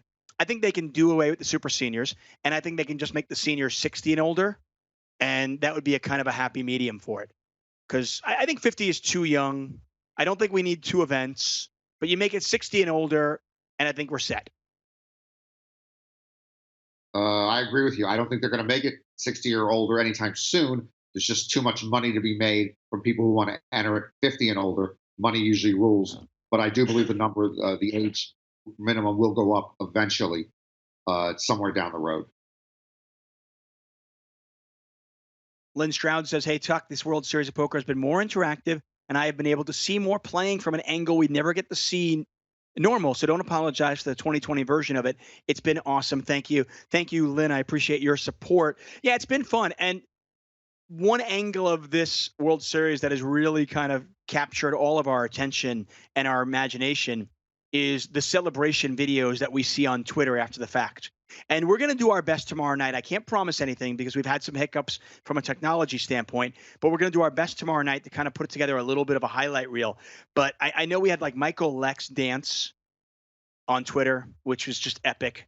Ryan DePaulo stepping out of his car at a parking lot at Whole Foods at 6:20 in the morning, East Coast time. Obviously, McDaddy 15, Ron McMillan winning that, being surrounded by people. The other night, Ian Steinman winning. So we have seen just these amazing videos day in and day out of people winning, and it's so much fun. I actually, the other night when Norman was making a deep run, I texted him. I said, "Good luck," and I said, "You should put up your phone or something and film you playing. So if you do end up winning this, you'll have footage of it." I don't know if you actually did that or not, but didn't make a difference since you got knocked out in 13th place. But I love these winner videos. To me, are just fantastic. Yeah, it has been an added value to the online World Series that I didn't think of before it started. It has been a tremendous asset that we wouldn't normally get. Although I wonder if either one of these two are playing out of in their car, out of a parking lot, maybe outside of a CVS or Walgreens, waiting for the pharmacy to open because they have to refill the cholesterol medication. But that would be pretty cool. A whole other angle on this. Yeah, no, these have been really great. Pappy Van Winkle says A Poker Joker 2, Ian Steinman is a beast, and also asks, who is top 3 on the leaderboard going into the main event? Well, it is A Poker Joker 2. Ian Steinman is number 1. Ryan Torgerson is number 2. That is I'm Sorry. And number 3 is Robert Kuhn, a.k.a. Bustin' Balls. Those are 1, 2, 3. And they're fairly close. I mean, this thing is up in the air going into tomorrow night's event with a bunch of people who still can be the number 1 on that leaderboard. Oh yeah, you're getting you get in excess of 800 points to win. So I don't have the leaderboard up in front of me, and I don't want to put it up right now just because if we could miss the hand. Now that Sugar J has a 2-1 chip lead over Musker, any hand could be the hand. But maybe we'll take a look at it right before when this is over. But anybody who's within 850 points of first place is in the running. Joe McKeon, certainly a player who's in the running, and he just consistently makes deep runs. Last night in the 2K event, he finished in 42nd place. And actually, not to toot my own horn, but ooh. Yeah, Musker's going with this. He's not folding. Sugar J deciding, do I want to go with it here or not? Certainly doesn't want to double up his opponent because then he'll be a 2-1 chip dog. Tough spot if you've got a 10. He's going to let that one go. You're going to go ahead and toot your horn? Well, no, I know you had the very nice compliment. I forgot the person in the chat about bringing, all these events each and every night. And I think one of the added value is the hand analysis that someone such as Joe McKeon or myself bring to the online events. This is my second time around, and I think the hand analysis has been, close to Joe McKeon's. I approach each hand a little differently than he does. I often don't even look at what the hands are for several minutes at a time. But I think the hand analysis that I have brought really has probably taken most people's game to the next level. Yeah. No, there's no doubt you've been crushing it. I'm pretty sure that everybody is canceling their Run It Once coaching subscription, and then just going to watch this on a loop. Well, you bring up a good point, Tuck. Why pay Run It One? Whatever, they have a lot of overhead, and they're charging people, and they're you get charged for marketing and branding. And Phil Galfon's old roller coaster he used to have inside of his 2-story bedroom or elevator or whatever he did to get from upstairs to downstairs. I give this information for free. There's no add-ons, so it's a big difference. Yeah. This is definitely a show that I will watch over and over again. And there's no doubt that my poker game will go to the next level. I think 10 years from now, 15 years from now, when people ask me, was there a moment in your life, was there an epiphany in your life that just turned your poker game around? I will probably reference July 30th, the night I did commentary with Norman Chad. I hope you guys are not taking it for granted.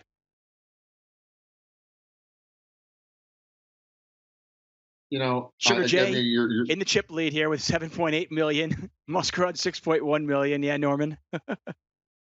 I just, I hope you're being sincere. I think there's a chance you're being sarcastic. But for instance, right now I put Sugar J. I know that Sugar J right here in this hand, he has a Jack 10, and the Jack 10 is what he's got. I can't see the cards, but I guarantee he has a Jack 10. So Jack High could be good here. He's going to bet for value with the Jack High. Huh. I mean, he can't beat the board with Jack 10, but maybe it's a really elaborate bluff, and he get great play by Sugar J with Jack 10. Yeah, that's amazing. I feel stupid because normally when we have analysts on, we make sure we put on a 2-minute delay because we don't want to influence any of the action.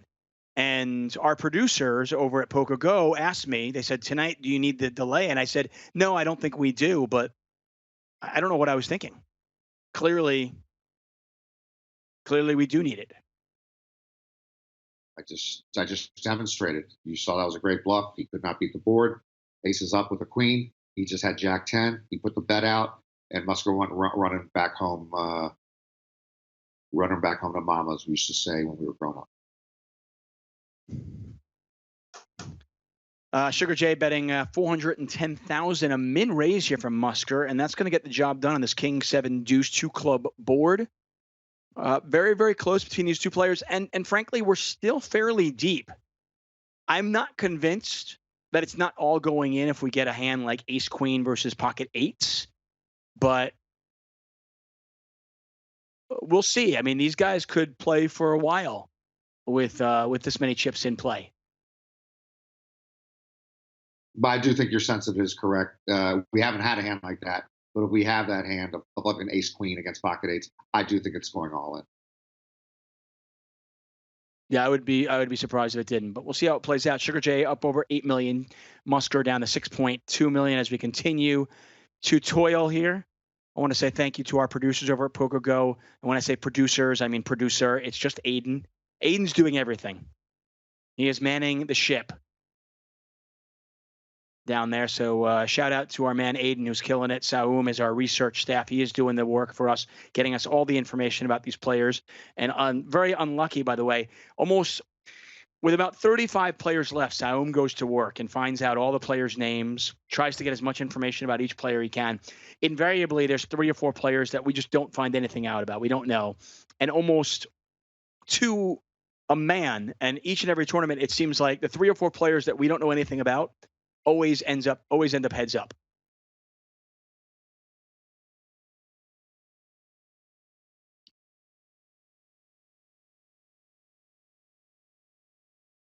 Sugar J going 3x here on the button. Again, both these players guaranteed $39,000. First place is $64,000, so they're playing for $25,000. Certainly a hefty chunk of change. And the bracelet.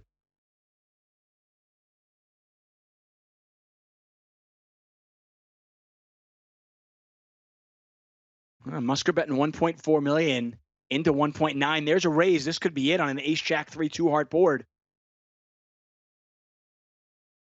No. Sugar J now up to 11 million. More than a 3-1 chip advantage for Sugar J. Once again, that's Jonathan Lesson looking for bracelet number 1. He has 158,000 in live earnings. Riley G. Matthews, thank you so much for being with us throughout the summer, throughout every summer, really. Scooter 227.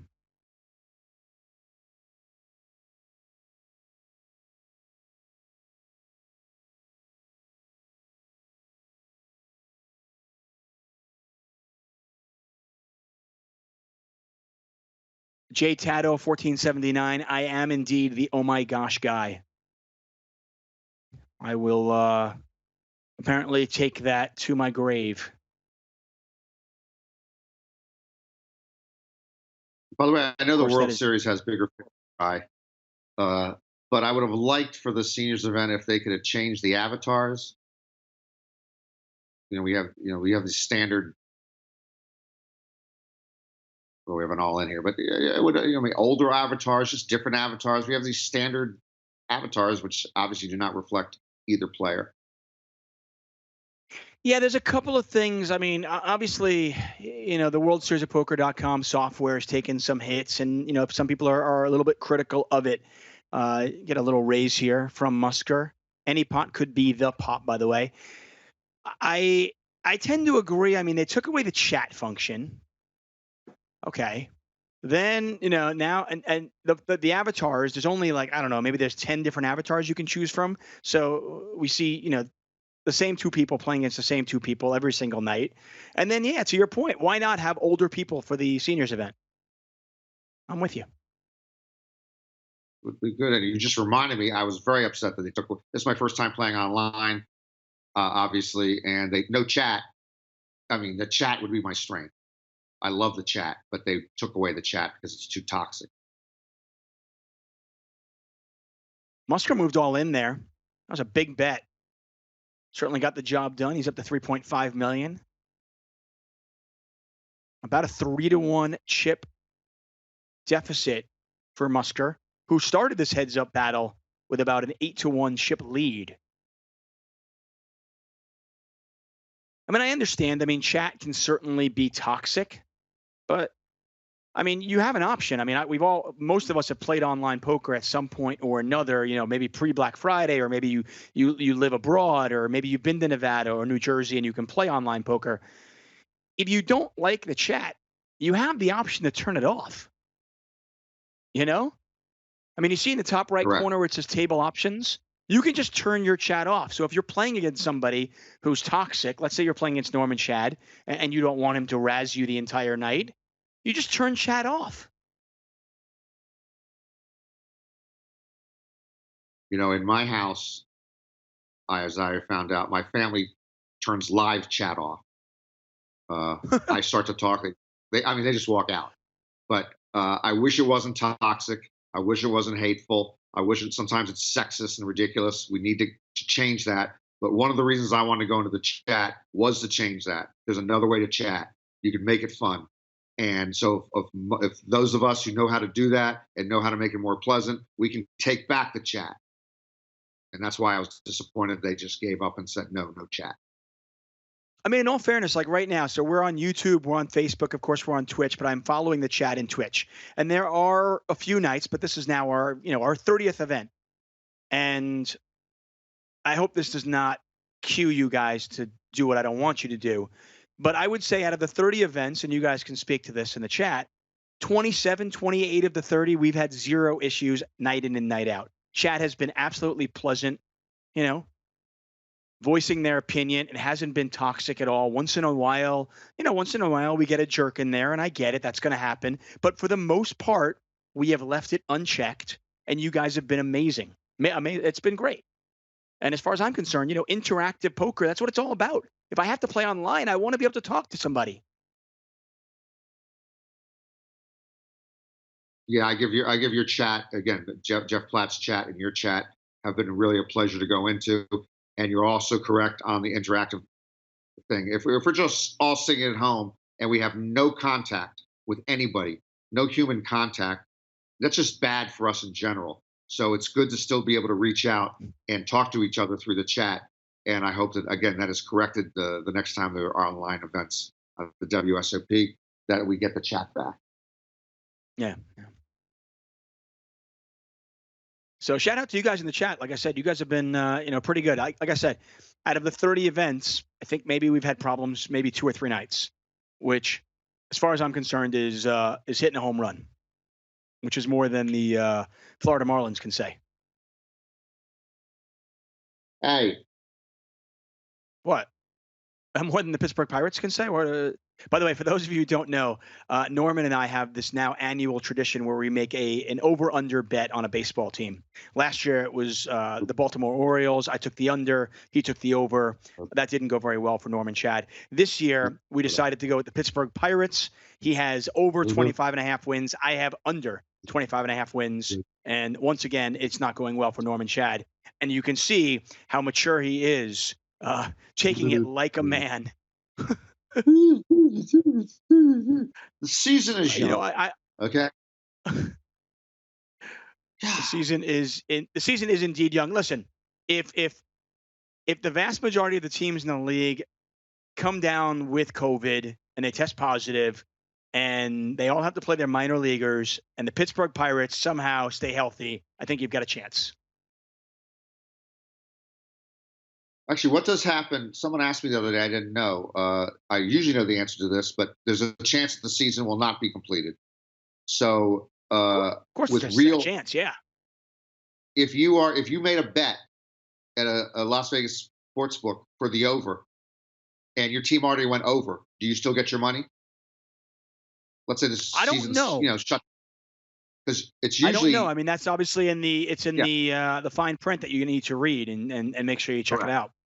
I will tell you, as somebody who dabbles in sports betting, I had season-long NHL bets that obviously were null and void, and I would imagine that I will tell you, for our purposes, if the Pittsburgh Pirates win more than 25.5 wins, all in here, 4-5, Sugar Jay is going to win it. It's over. That's it.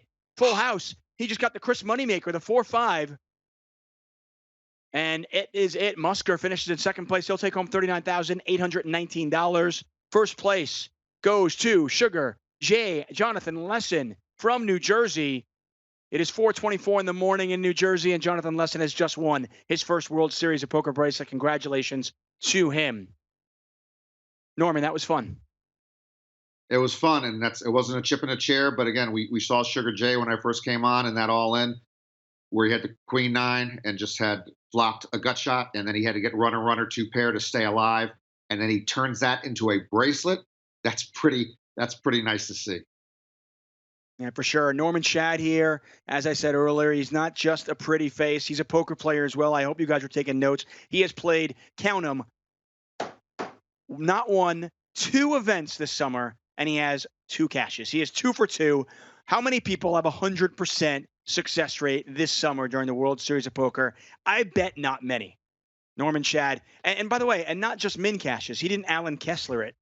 He's got a 13th place finish in there as well. So a great summer for the one and only Norman Shad. We are back at it tomorrow, guys. That's right. No rest for the weary.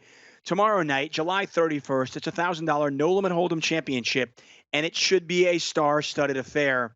Maria Ho, the one and only Maria Ho, is coming. She will be here providing analysis and insight tomorrow night, so make sure you join us here. I know Jeff Platt will be picking up the stream a little bit earlier tomorrow night, so maybe even earlier than his normal 10 p.m. start. You can watch him at twitch.tv/Jeff Platt, and then afterwards, of course, it will be here on YouTube, Facebook, and on Twitch. For Norman Shad, for everybody at the World Series of Poker, for Poker Go, and for my friend Mitch Price, thank you for watching. Good night.